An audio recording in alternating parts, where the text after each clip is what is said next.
Shalom Bapak, Ibu, Saudara-saudari sekalian. Kita bertemu kembali di dalam TA Kitab Yesaya. Dan mari sebelum kita membaca apa yang dinyatakan oleh Tuhan di dalam Alkitab, kita sama-sama tundukkan kepala. Kita mohon hikmat dan pimpinan dari Tuhan. Mari kita berdoa. Ya Tuhan, Allah Bapa kami, terima kasih untuk semua kesempatan yang telah Engkau berikan kepada kami, sehingga kami dapat setia untuk mengikuti TA di dalam seri Yesaya ini Tuhan. Biarlah Tuhan apa yang akan kami pelajari pada hari ini juga dapat menjadi kekuatan bagi kami, menjadi tuntunan di dalam kehidupan kami, dan juga menjadi pengingat bahwa kami memiliki Allah yang begitu setia dan mengasihi kami. Bukakan hati kami ya Tuhan, dan biarlah hanya kebenaran-Mu yang akan kami terima. Di dalam nama Tuhan Yesus Kristus kami berdoa. Amin. Bapak Ibu, saudara-saudari sekalian, kita telah sampai di dalam Yesaya pasal 11 ayat 10 sampai 16. Topik yang akan kita pelajari adalah bangsa yang diasingkan akan kembali. Kapan janji Tuhan digenapi? Beberapa minggu yang lalu kita telah merenungkan adanya kekuatan-kekuatan yang melawan Tuhan dan berusaha menghancurkan umat Tuhan di dalam dunia ini. Kita sebagai orang percaya bisa mengalami kesulitan, penderitaan, hidup bisa terasa berat karena kelihatannya orang-orang jahat atau penderitaan di dalam dunia itu lebih berkuasa dibanding kasih Tuhan. Tetapi kalau kita membaca di dalam Alkitab, berulang kali Tuhan menyatakan bahwa Dia berkuasa. Dan Tuhan juga menyatakan janjinya bahwa Dia akan berkuasa secara penuh untuk memberikan kelepasan bagi umatnya. Namun ketika kita melihat apa yang terjadi di dalam dunia sekitar kita, yang begitu banyak kejahatan dan penderitaan, kelihatannya janji Tuhan itu masih jauh dari angan-angan kita. Mana buktinya? Semakin hari dunia terlihat semakin jahat dan semakin susah. Nah, Bapak Ibu, saudara-saudari sekalian, mari di dalam sesi PA pada kali ini kita akan belajar, kita akan bersama-sama dikuatkan bahwa kita pasti akan menerima janji Tuhan karena Tuhan sendiri yang akan mewujudkannya.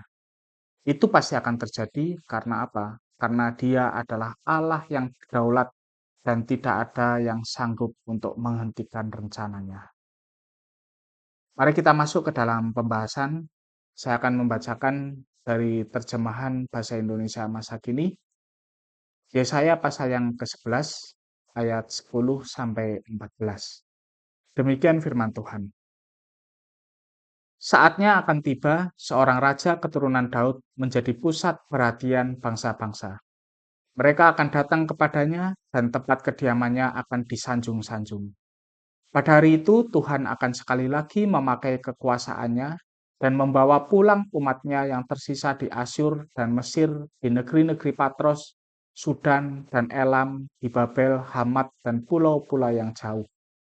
Tuhan akan menaikkan sebuah panji-panji untuk bangsa-bangsa.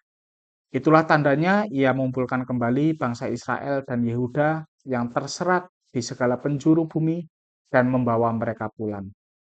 Kerajaan Israel tidak lagi iri hati kepada Yehuda, dan Yehuda tidak lagi memusuhi Israel. Mereka bersama-sama akan menyerang orang Filistin di barat dan merampasi bangsa-bangsa di timur. Mereka akan menaklukkan bangsa Edom dan Moab, dan bangsa Amon akan tunduk kepada mereka.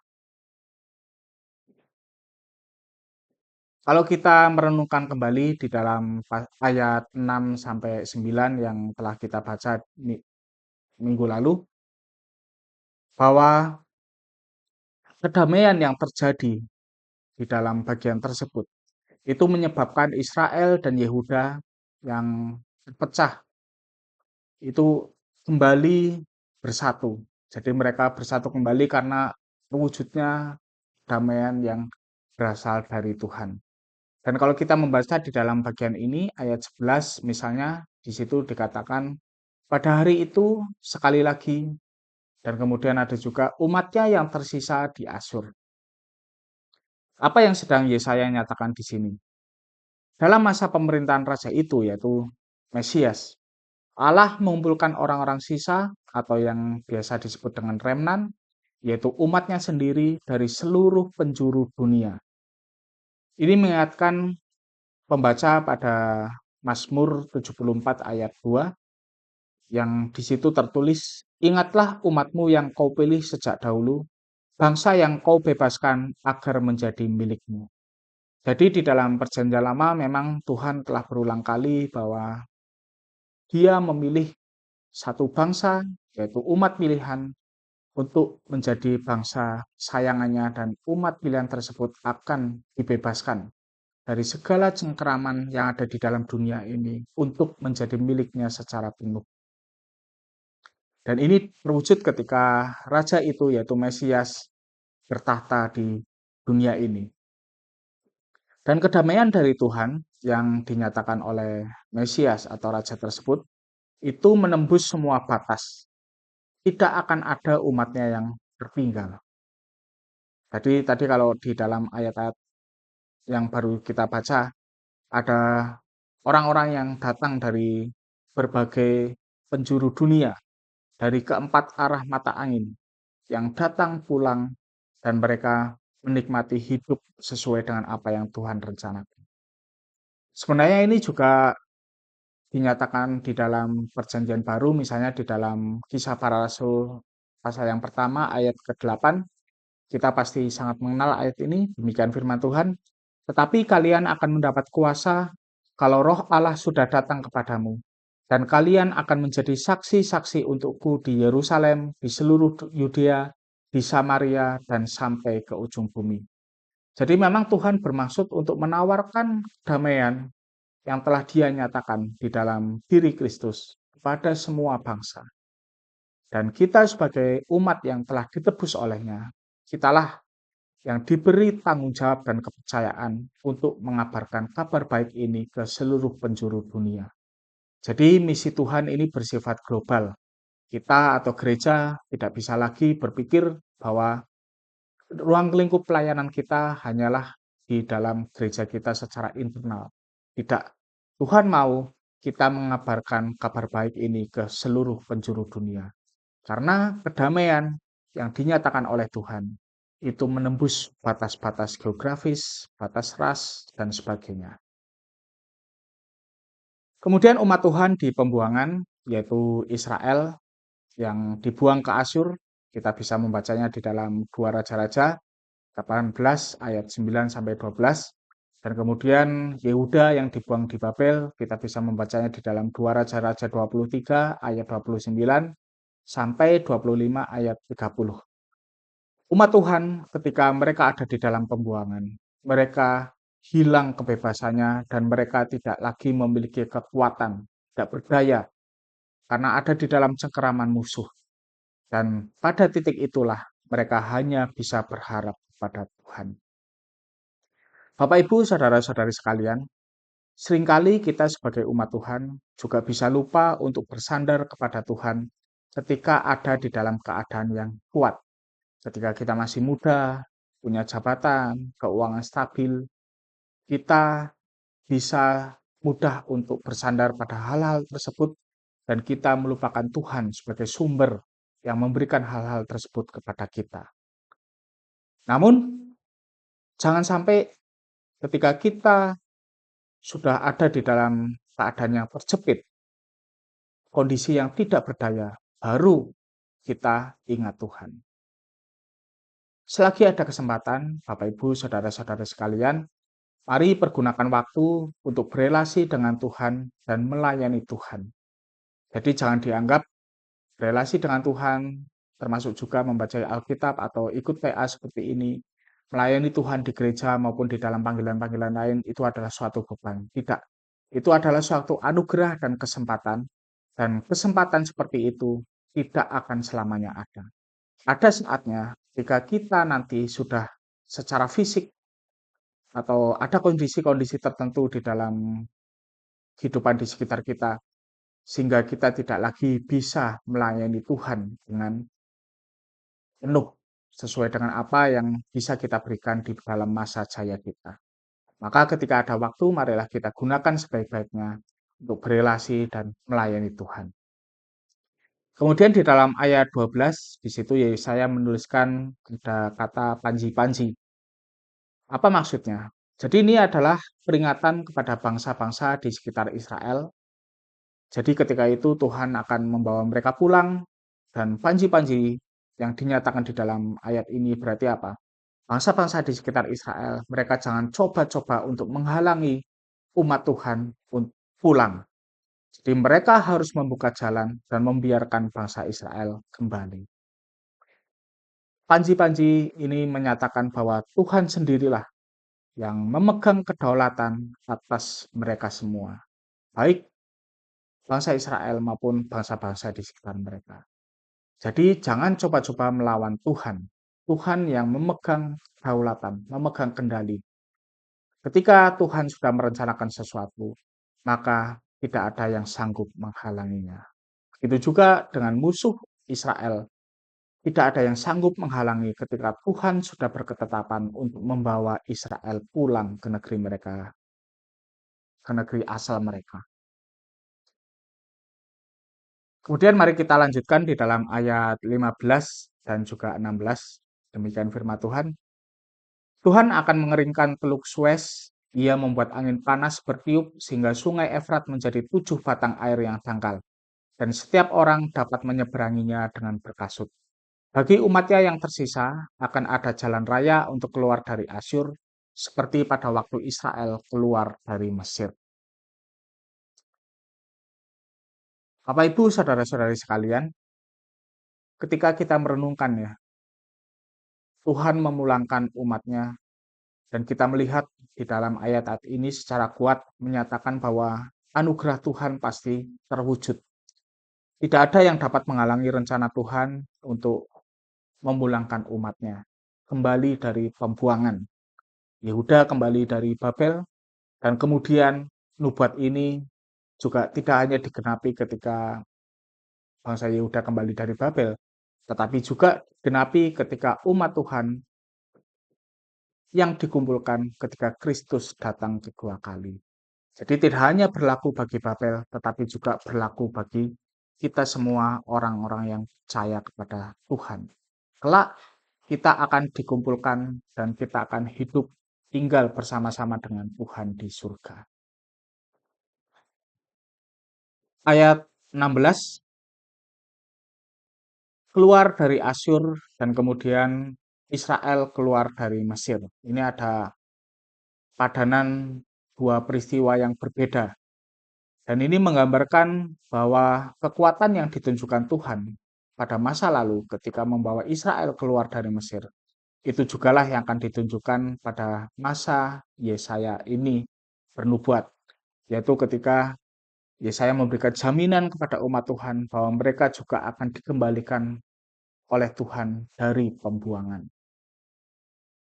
Kita bisa membacanya lagi lebih jauh di dalam Yesaya 40 ayat 3. Ini juga nubuat ketika bangsa Yehuda dijamin untuk mengalami eksodus yang kedua atau peristiwa keluaran yang kedua. Keluaran yang pertama ketika Israel keluar dari Mesir, dan keluaran yang kedua ketika umat Tuhan keluar dari pembuangan.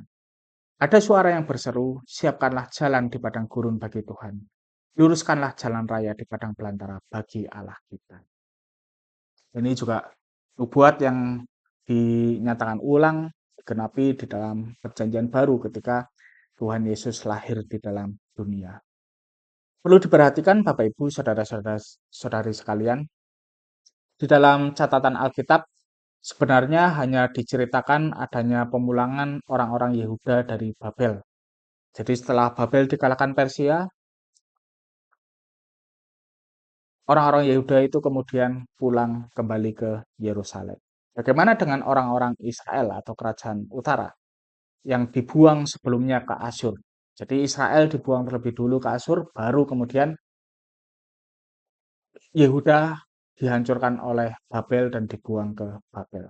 Nah, bagaimana nasib bangsa Israel yang sudah dibuang ke Asyur? Mereka tidak dicatat kembali dari pembuangan. Jadi yang terjadi adalah mereka berasimilasi dengan bangsa sekitar, kawin dengan orang-orang di sekitar situ dan bisa dikatakan hilang karena mereka sudah membaur.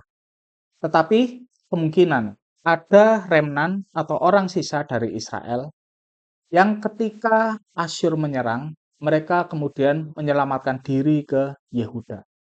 Jadi ada segelintir orang Israel yang menyelamatkan diri ke Yehuda ketika mereka melihat ada ancaman Asyur.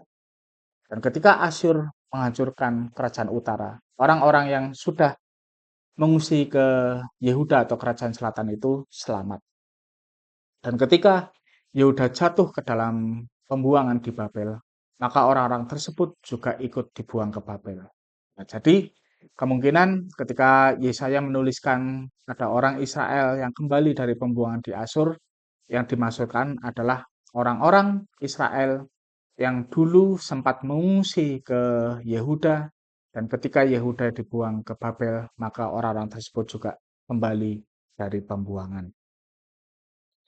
Tetapi sekali lagi, nubuat ini tidak hanya menyangkut pemulihan Israel dan Yehuda di masa lalu, tetapi juga akan dipenuhi ketika kerajaan damai yang dipimpin oleh Tuhan Yesus, Mesias, itu terwujud setelah kedatangannya yang dua kali. Orang-orang yang percaya kepadanya mendapat peristirahatan. Seperti bangsa Israel yang pada zaman dulu mendapat peristirahatan di Kanaan, maka kita juga sebagai orang-orang percaya di masa kini, kita akan mendapatkan peristirahatan kekal di surga bersama-sama dengan Tuhan Yesus. Ketika saya merenungkan ayat ini, saya teringat dengan satu kutipan dari Paulus di dalam Roma 8 ayat 35. Apakah ada yang dapat mencegah Kristus mengasihi kita? Dapatkah kesusahan mencegahnya, atau kesukaran, atau penganiayaan, atau kelaparan, atau kemiskinan, atau bahaya, ataupun kematian? Jadi ini sebenarnya adalah pertanyaan retoris, yaitu pertanyaan yang tidak perlu dijawab karena jawabannya sudah tegas, tersirat bahwa Paulus menjawab tidak, tidak ada seorang pun atau sesuatu kejadian pun yang dapat mencegah Kristus mengasihi kita.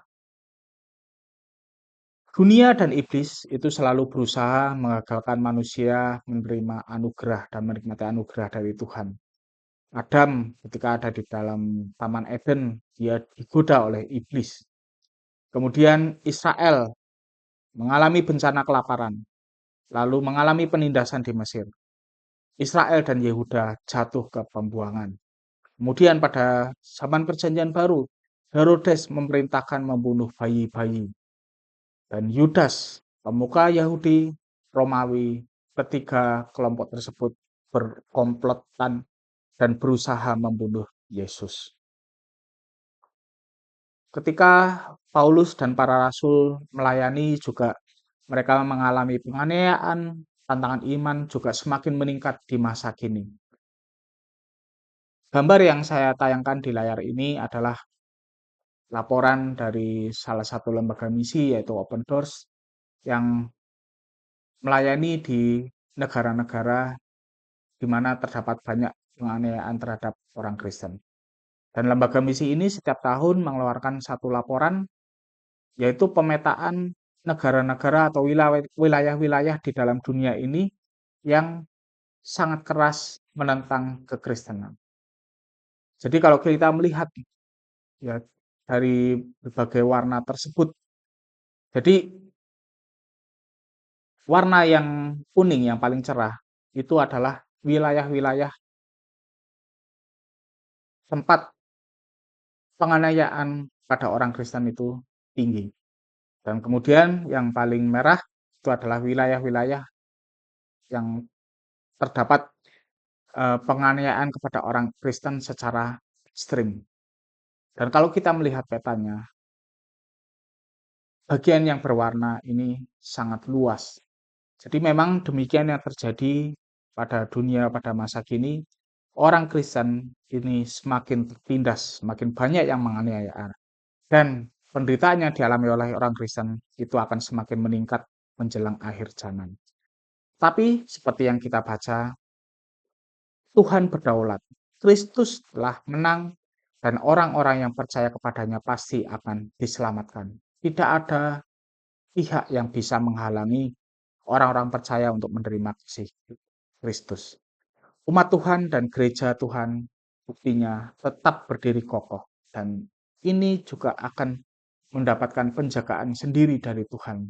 Umat Tuhan dan gereja Tuhan sampai kapanpun akan tetap diri kokoh di sepanjang zaman. Inilah yang menjadi kekuatan bagi kita. Yesaya sudah menubuatkan janji Tuhan yang sangat kuat tentang anugerah yang akan diterima pada orang-orang umat pilihan. Dan itu juga yang akan kita terima di dalam dunia ini. Ada dua pelajaran bagi kita yang dapat kita renungkan. Yang pertama adalah kedamaian dari Tuhan peruntukan semua tembok pemisah. Jadi marilah kita hidup selaras dengan kebenaran ini. Mari kita tanyakan ulang di dalam diri kita, apakah kita masih senang menggenggam pemisahan. Baik itu pemisahan secara ras, kita tidak mudah bergaul dengan ras yang lain, orang-orang sesama kita dari ras yang lain, dari status sosial yang lain, kita mudah merendahkan orang dari penampilan fisik dan sebagainya. Ingat Bapak Ibu, saudara-saudari sekalian, pendamaian yang kita terima itu bersifat universal. Dan ketika Israel dan Yehuda yang tadinya terpecah, mereka bisa bersatu kembali, maka itu juga menyatakan kita bahwa tidak ada lagi tembok pemisah antara kita dengan orang-orang di sekitar kita yang sudah percaya kepada Kristus. Hiduplah selaras karena pendamaian Tuhan itu merangkul semua orang. Gereja jangan lagi ada gereja yang kemudian memisah-misahkan jemaat atau orang berdasarkan ya apapun itu yang biasa dilakukan oleh orang-orang dunia. Marilah kita ingat bahwa Tuhan sudah mendamaikan kita, maka kita pun harus hidup di dalam pendamaian yang bersifat universal itu. Tuntun orang lain untuk mengenal dan merasakan kedamaian dari Tuhan. Marilah kita terlibat di dalam misi Tuhan. Kita bisa melibatkannya, baik kita bisa pergi bermisi melalui daya kita bisa berdoa, ataupun kita bisa melakukan misi melalui dana yang Tuhan titipkan kepada kita.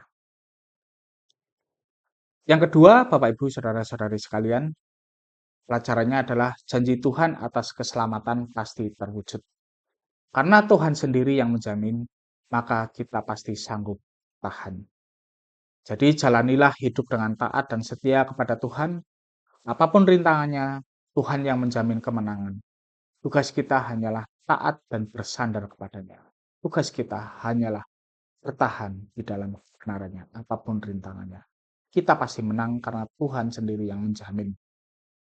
Dan letakkan iman kita pada janji Tuhan di dalam Alkitab, bukan pada keadaan sekitar. Ketika kita menggantungkan diri pada keadaan sekitar, maka kita akan mudah goyah, mudah terlena.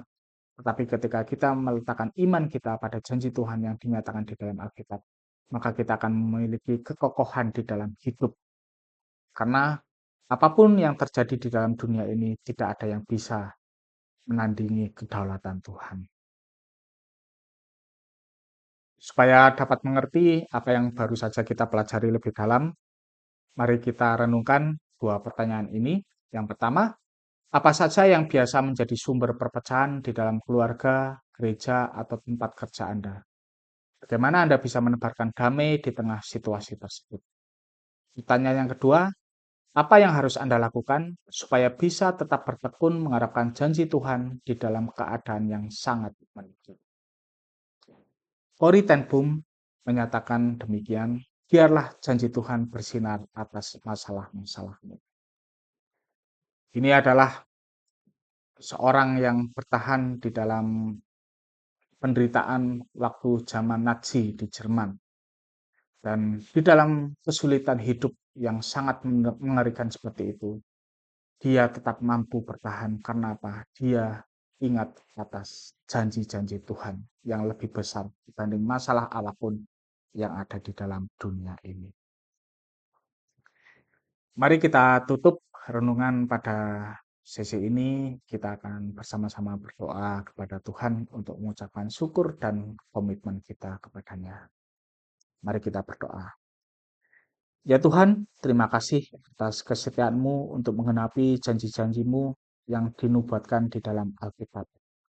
Berikanlah kami mata rohani yang mampu melampaui segala pergumulan hidup kami, sehingga kami dapat terus taat dan setia berjalan di dalam kebenaran-Mu.